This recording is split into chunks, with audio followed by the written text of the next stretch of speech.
Hello, hello, hello, hello. It's Sean Brady with another exciting podcast of talking money and financial education. And I'm here with my buddy, Omar Maldonado of Thrivent Financial. Omar, how you doing today? I'm doing good. How you doing? Fabulous.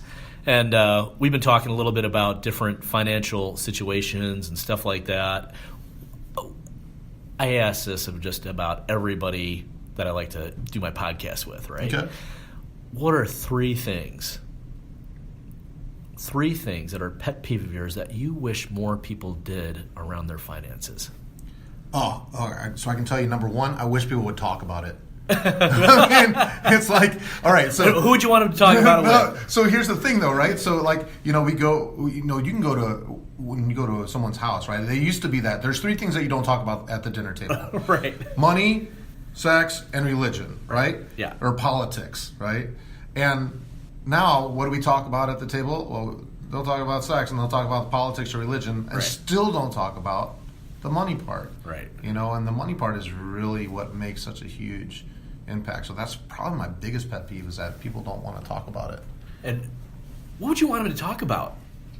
Well, how it's impacting them. I mean, you know, money, finances have been statistically proven to be the largest stressor of marriages, Sure, and families, right? That's what biggest cause of divorce. Exactly. How do I see college kids who aren't married? It's like, how do I pay for this? Right. What are my job opportunities getting out of school? I have college kids that I talk to that they put off getting married because they have the debt. Sure. You know, and I think about that. I mean, you're putting off living with someone that you love and care about because you're worried about a debt. There's something that doesn't jive there. Yeah. You know, and I get that people are out to do, you know, what they believe is best, and they want to have a great start.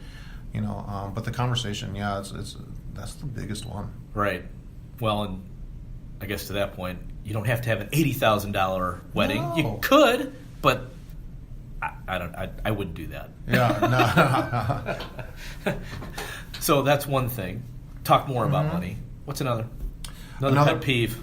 Another pet peeve. I'd say another pet peeve is how we as Americans we live way outside of our means. We're really impulsive. You know, nothing wrong with, you know, doing things. I like to go out and, you know, last second do something nice for my kids or pick them up. You know, what happens though is that we get to a point where we do that where we're all of a sudden it's prioritizing over bills or you know, things that we're saving up for that take much more precedence over some of those little things. You know, the largest expenditure that I see when I sit down and talk with people, that's just kind of like the off the cuff expenditures. Yes. Is going out to eat. Really? By far, going out to eat. Dining out. I sat down with one gentleman. We were going through his pay stubs, all of his financials, and we figured out that he was spending almost $2,000 a year just in coffee. He had no clue. Wow. $2,000 in coffee. Wow. Yeah.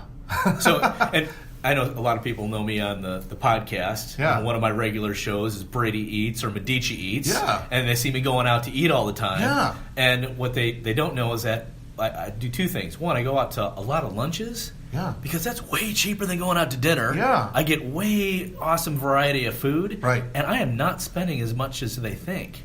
Yeah. I mean, usually my average lunch tab is $10 or $12. Right. But it's not like the $20 or $30. Or if I go out to McDonald's with my kids as a special treat, $30 minimum. Yeah. It's not that much. That's why I specifically, you know, I have my budget set up. We talked a little bit about budgets earlier. Yeah. And I'll share that video because I captured this stuff for my own knowledge and understanding. Yeah. And I really like how you put money in different buckets, and certainly how do you think about your fixed and variable expenses. Yeah. So I'm surprised that that's the number one place where people are spending money. And you know, it's not a problem. I mean, even the 2000 Starbucks, that's not a problem. Right. Right.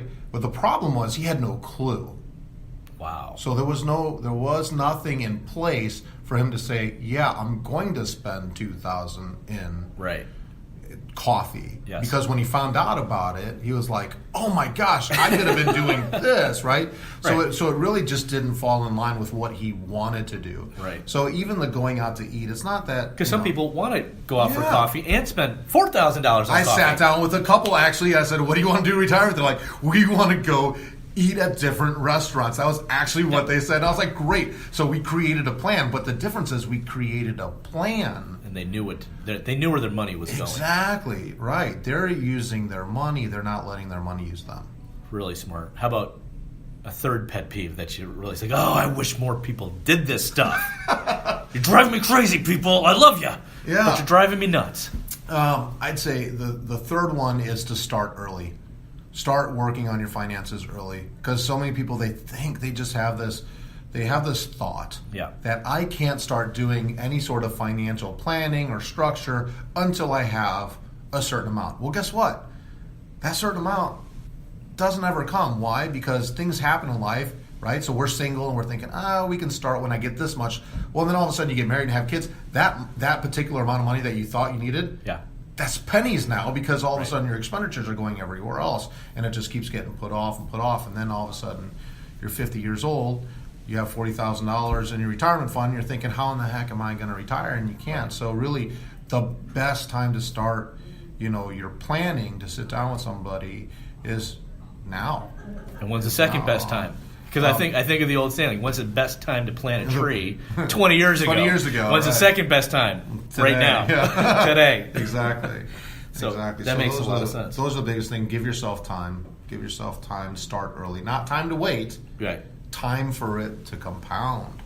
Yes. Yeah. That makes a whole heck of a lot of sense. Mm-hmm. Omar, Maldonado, thanks for sitting with me and talking on this episode. I'm going to come back in a future episode, and can I ask you more questions? Absolutely. Dude, thank you, man. I appreciate Absolutely. it. Financial education, and you know my why, happiness. Because you want to be happy, especially around finances. All right, Sean Brady, over and out. We will see you on social media.